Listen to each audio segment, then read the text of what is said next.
A gunshot tore through the mellow evening air. John Carnegie, occupant of room 16 in the Hatland Motel, had just taken his own life. It was a nasty suicide. There could be no doubt about that. He was sprawled out horribly on his blood-spattered bed, arms and legs positioned at awkward angles. The .44 caliber pistol that John had used to shoot himself was still grasped in one cold, dead hand. In the other hand, there was a fountain pen, locked in his curled fingers. Close nearby, at the nightstand, there was a black leather-bound journal. The pages of this journal were consumed in neat handwriting, right down to the very last line. When these writings were later read by the police, they were almost immediately declared to be the deranged ramblings of a madman. However, hidden away in the depths of John Carnegie's final testament, there's a story. While certainly incredible and most likely the product of a man suffering from delusions, as the investigator stated, the wife of John Carnegie, Diane, said herself that she believed every word her husband had written down. Entry 1. Walk with me. I have 6 days before I die. However, when I do die, it will be on my own terms. My plan is to end my own life. Diane and Carl are paying a week-long visit to the grandparents that I personally arranged, also that way they could come home to find out that I have eaten a bullet. Do I feel guilty for this? Yes. Very much so. Deceiving my own wife and child was difficult enough, but knowing that I have put them through more than I could possibly imagine is unbearable. However, given the circumstances of my predicament, I would rather kill myself than live on. My name is John Carnegie, and I am the Reaper of Raleigh, North Carolina. I am the slaughterer of 4 women. Colleen Simpson, Mary Ann Lewis, Sally Everhart, and Amber Walterson have all met untimely ends at the blade of my axe. I am an American serial killer guilty of crimes that could get me locked up for several consecutive life sentences. I've decided I'm not going to prison. I plan to end everything in a few days with a pen in one hand and a gun in the other. But before I do inexorably put this pistol in my mouth and subsequently decorate the bedsheets with my brains, I feel the need to tell everyone why I committed these dastardly deeds. I don't want to be remembered as a monster, although I fear that is inevitable. I want people to understand that while I did do some very terrible things, I literally had no choice. So, with that said, I shall recount the events of the past few years in this little journal that I was able to find in the convenience store right by this shabby motel. It's going to take a while, and I realize that my story is by no means short, but I think that it'll be worth it, just so that my family will know that I'm not insane. Everything started with a car wreck. I can remember the exact date as if it were just yesterday, though it seemed like it happened a very long time ago. It was April the 4th, 2012. I had a decently well-paying job as an accountant for my local tax firm, and at many dark hours I would find myself going home late from the office. This was one of those nights. My mind was exhausted from a tough day at work.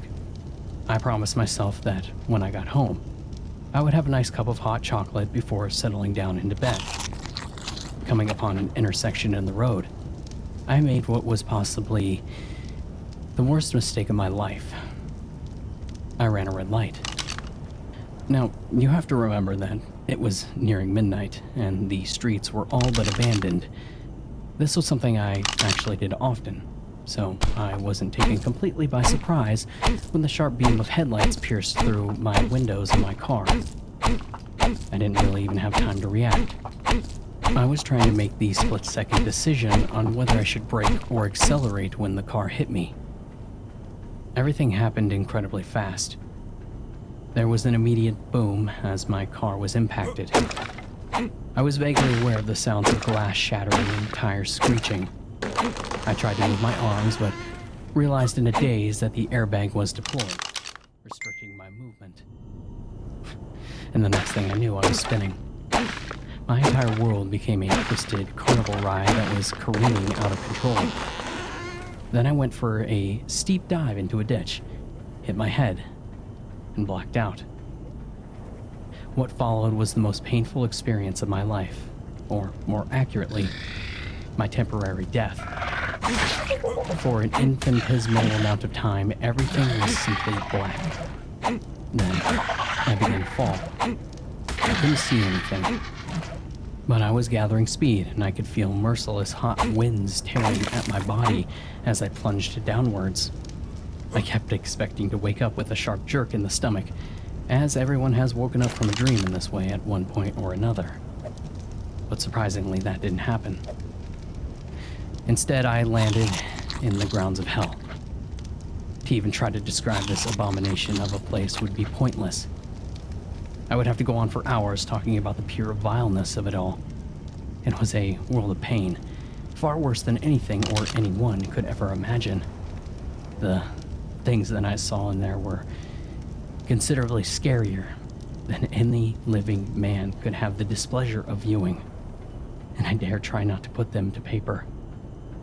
The one thing I remember most about the place, and the thing that I would indulge in writing, was the burning that lay within.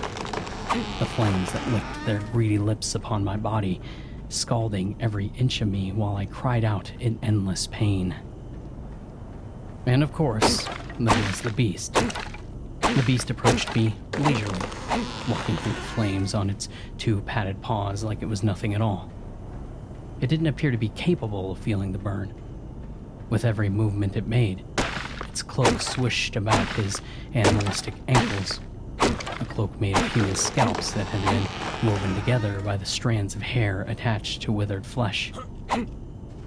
The beast was nothing short of a monster, sort of like what I had become, but in a much more literal sense. He was a curious cross between man and animal, with his milky white complexion, black claws that extended inches from his fingertips, and iron fangs that sprouted from blackened gums.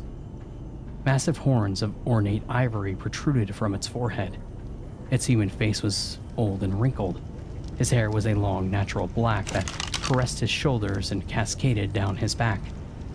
However, the thing that I will never forget was its eyes. The eyes of the beast were of the deepest shades of golden yellow. Beautiful, but also poisonous in the most sinister of ways. I was on the ground, gasping desperately for the effort that it was taking me to withhold the pain. The beast looked down at me in a mocking sort of pity, almost seeming to smile at me with its warped characteristics. Then it knelt down beside me, resting its several knees before extending a single clawed hand outwards. Its finger touched my chest, and I jerked backwards, not wanting to be near this monster who wanted so much to take pleasure from my anguish. The thing let out a cold laugh.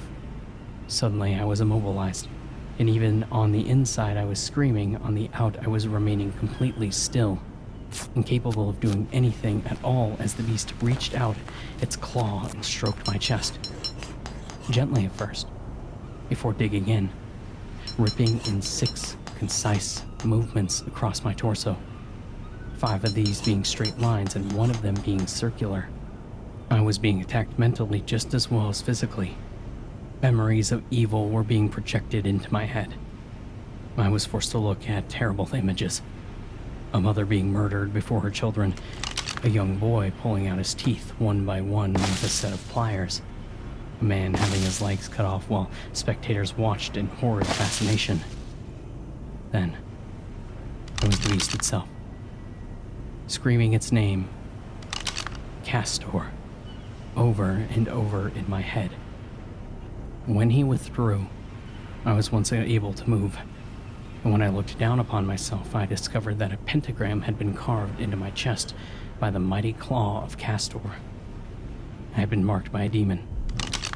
It was then when I observed my wound in horror, when the defibrillator revived me.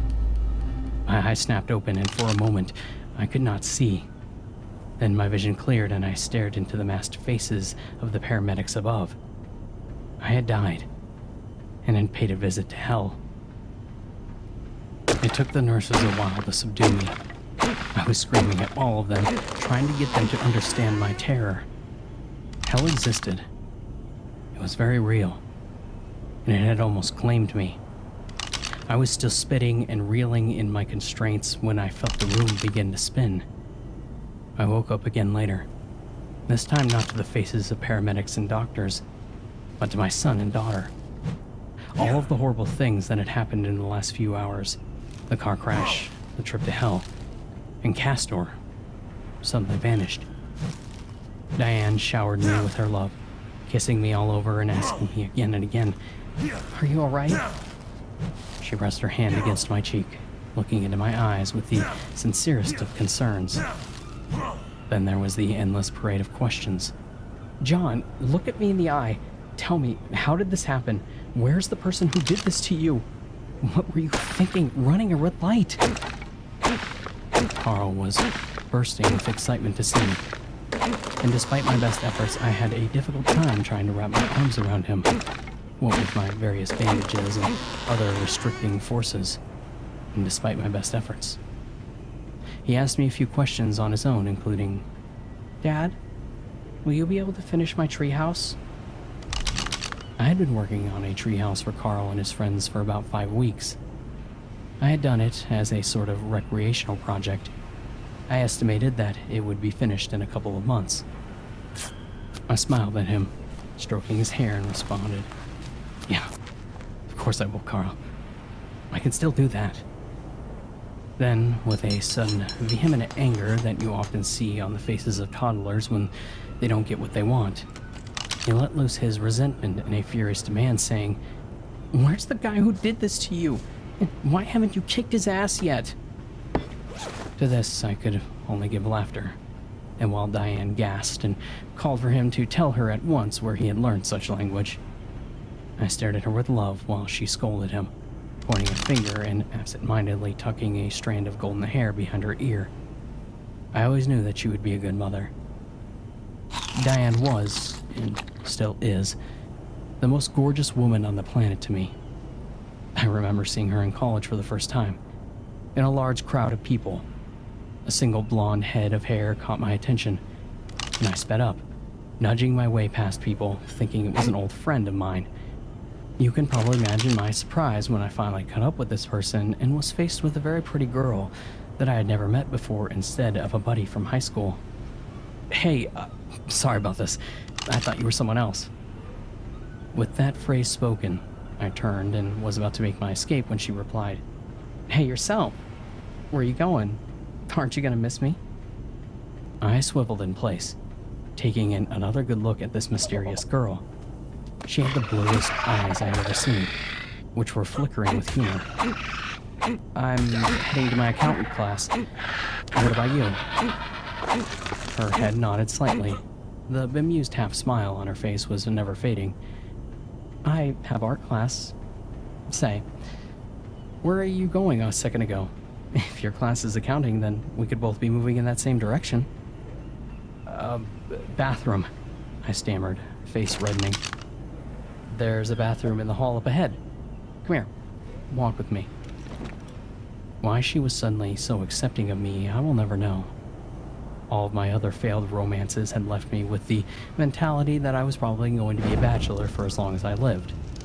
But when I talked to this girl, I felt within myself a blossoming of hope. I think she could tell I was interested in her in more ways than one, so she was careful never to make things awkward between us. I learned that the name of this girl was Diane Tiller. She had the ambition to become an artist, and she came from Blackwood. By the time that we had to go our separate ways, we had exchanged phone numbers and agreed to go out to eat sometime. And so it began. A romance that should have lasted a lifetime, and one that I am regretfully about to cut short. The years we spent together must have been the best of my life, with the exception of these past 4. We took to each other immediately on our first date. Diane was energetic, funny, attractive, and of course, thoughtful of me. We started to go out together more and more often. She was actually the more courageous one of us two when it came to romantic gestures. It had been her that sent me flowers for the first time. Things just escalated from there. My confidence began to grow. We started to see each other every day instead of just on the weekends. I went out of my way to impress her, going as far as to buy her tickets to a concert featuring Led Zeppelin, which I knew was her favorite band. I insisted that she go with a friend, but she took my hand, looked me in the eye, and pulled me in for a long, lingering kiss before declaring that I should go with her. 4 months after that, I asked her to marry me in a secluded loneliness of my dorm room. I had made sure to get rid of my roommates, whom I knew would ruin the whole experience. I wanted my proposal to be private, away from the prying eyes of my college friends, who would become the background of my big picture that was now Diane. As soon as I was on my knees, Diane was saying yes, with tears in her eyes that spilled down over her cheeks as she inspected the lovely iridescent diamond ring that I had bought for her with a large portion of the little money that I had. Diane, if you are reading this, then I am truly sorry for the pain I caused you. What I'm doing is selfish, but in truth I am only delaying what is inevitable. I was going to go to hell anyways when I died, and I simply can't stand to live on this earth any longer. The longer I stay here, the more people will die of deaths they don't deserve. At least when I am in hell, my sin will be truly punished, and I have hopefully saved more innocent people. What I am doing is more than just suicide. It is a sacrifice for the greater good. Entry 2. Castor's Curse. The injuries sustained from my accident were ugly, and definitely ugly, but after some medical care, they were no longer life-threatening. The third-degree burns that covered the back of my arms and legs were soothed. The cut on my arm that had drained me of much of my blood was firmly bandaged, and in a short period of time, my head had mostly recovered from the damage of my concussion. It became quickly apparent to me that something was dreadfully wrong with my life soon after I was liberated from the hospital bed. Diane was so kind to me, just as she always was. She greeted me in the waiting area, and much to the surprise of every other patient there, planted a kiss on my lips that lasted for several long seconds, with no perceptible embarrassment. I had to grin to myself. Something like this was really exciting, what I would expect from Diane. After that, she helped me to her vehicle that I had bought for her 30th birthday, and we were off. Diane chatted with me all the way back, as if nothing had ever happened at all or I wasn't hurt, deciding to talk instead about the monthly book club that she was participating in, as well as how well Carl was doing in school. All of his teachers were vouching for how quickly he was learning. I felt pride rise from within myself. I knew that one day Carl would do great things. Looking back on it, speaking on topics such as neighborhood gossip and Carl doing so well in school was a wise move. I didn't at all want to speak of the wreck that I had been through, and the experience that I was trying to pass off in my mind as some sort of strange dream. I was actually trying to convince myself of this at the time. I thought that the fire that I had felt, as well as the claw of Castor, could simply have been pain of the accident of the subconscious level. That was when the freight train almost hit us. We were on a road that had a railway crossing sign that was seemingly broken. The lights that usually signaled the coming of the train that was traveling at high speeds did not flicker to life as they usually would have.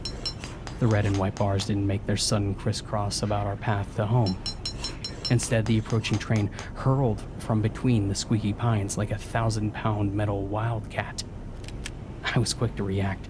I slammed and pounded my hand down towards Diane's leg, causing her foot to hit the brake. Pain shot through my arm like a hot wire, but I paid it no mind. We managed to stop at the last possible moment. Holy shit, Diane breathed, breathlessly from our near demise.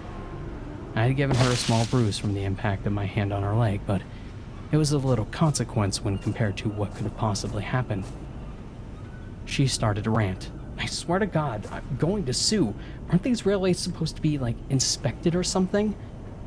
It took me a minute or two to calm her down, and then by then, a train had passed and our hearts had returned to their normal pace. We shakily continued to make our way home. This was the first of many strange incidents which I had almost died. I suppose the best way to explain it would be to say that I had been cursed with a death jinx. It was almost something insignificant that almost got me killed. I would go to saw off a piece of wood for Carl's tree, only to find that a knife was missing. And then when I opened a particular cabinet in my search, the blade would come plunging down from a precarious perch at the top, and I barely had any time to get out of the way before it impaled itself in the wooden work table. Or it would be something as small as a spider that made a home for itself in my closet. I went to put on my sports jacket one morning and didn't notice the Black Widow's plump body until I felt something crawling on my back. And when I shook the jacket out, the spider hit the ground and began to scuttle towards a crack in the floorboards. Strange events like these continued to happen over a period of 2 weeks. I was always just clever enough to know when they were going to happen, and I had several very close calls. Rat poison somehow found its way into my soup. I received an electrical shock from a chewed wire that could have been severe. I became extremely paranoid, to say the least. Near accidents just kept happening. One incident after another that should have or could have gotten me killed, but never did. A loose brick on my house fell from above while I was raking the leaves outside, nearly causing me serious head trauma.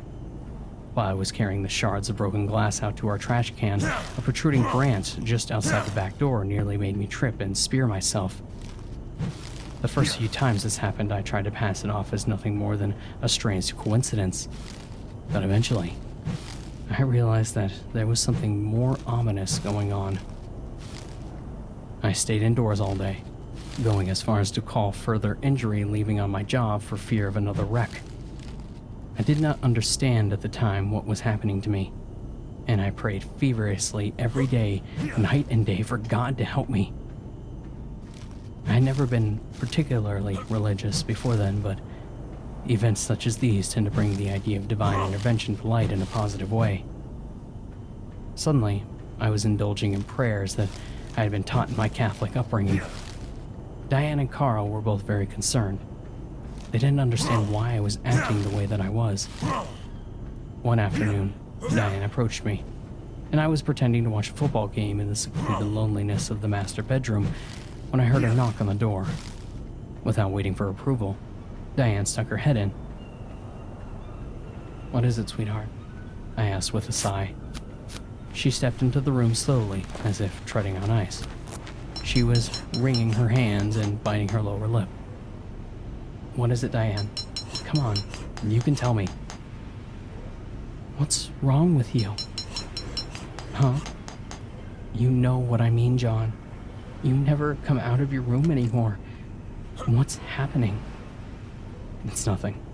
I guess I'm just not comfortable with any of that. That wreck scared me. I think I'm going to get back into the swing of things, but not quite yet." She was nodding her head thoughtfully, which was a surefire sign in her own language that she knew that there was more to the story. "Look, Diane, I promise you there's no need to worry here." She still looked unconvinced, so I pressed on, saying, "I'll go back to work at the end of the week. Really, I will." Almost immediately, I regretted letting my promise slip out. Diane's concern lessened a degree or two, but now I had allowed myself to make a mistake that would force me to confront my fears. Diane, having her concerns vanquished, left the room, and I locked the door behind her. It seemed like I spent days praying, but my hopes went nowhere, and I eventually realized what I had known all along deep within, although I did not want to admit it. God no longer cared about me. No amount of prayer could possibly induce anything to happen that could save me. I was cast from God's sight for a sin that I had never even committed. I recognized more the fact that God no longer cared. I comprehended that he was cruel. It was a dark realization that paved the road for those many more that were to come. I remembered my post-wreck vision, detail by detail. The whole experience had seemed so real. After much contemplation, I began to pray. Not to God this time, but to anyone who was listening. I pleaded with the thoughts that appeared so imprisoned inside my own mind that for someone or something that was omniscient, a higher power, to help my situation. In my desperation, I prayed to Castor, the demon that I had seen in the flames of hell. I asked what it wanted from me and if there was anything I could do to stop this curse that was haunting me and ruining my life. Entry 3. To deal with a demon. In only a day, my prayers to Castor were responded to in the form of a dream. In this dream, I was sitting in the plush-lined booth seat in the corner of a restaurant. Everything was incredibly real. It was as if I were actually there. All around me were people sitting and talking to each other. Every one of them was smiling and laughing. And occasionally there would be a clink of their ruby-filled wine glasses against their silverware. Some of these men and women, but others were old and some were very young. No less than teenagers, as a matter of fact. The youngest one, a boy of about 15, who wore long hair and a Slayer t-shirt, talked openly with a blonde woman who looked to be in her 50s. The tables and booths were lavish, made of the finest wood that had ever been stained and scrubbed clean of any imperfections. And the air was filled with the faint aroma of apple crisp and creamy cheddar soups that made my mouth water. The walls were covered in the most intricate and beautiful paintings. One of them depicted a man holding a blackened rose to a woman who was blushing profusely.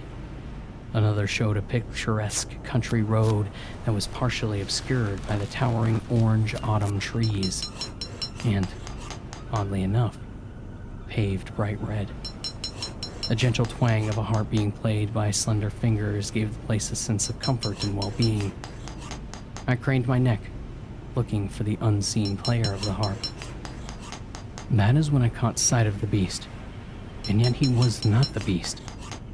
Instead of the half-humanoid brute that I had seen before, with the horns curled high on his head and the cloak of scalps clinging to his pale skin,